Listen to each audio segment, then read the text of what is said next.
It's what I call a primary industry. It's an industry that can't exist without itself. Like, for example, computers need semiconductor chips. Making semiconductor chips is not a computer activity. That's a physical science. That's a physics and chemistry problem.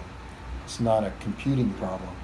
Making machines is a machining problem. You make the service, and the skill that you offer as a business is also what builds your own business.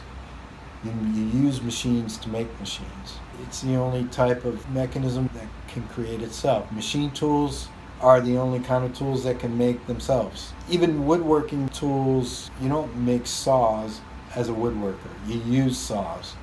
In a machining environment, you use drills, but you can make drills too. I mean, machining is very sophisticated. There are aspects that are not made on the machine, like cutting fluids. That's a chemistry issue, right?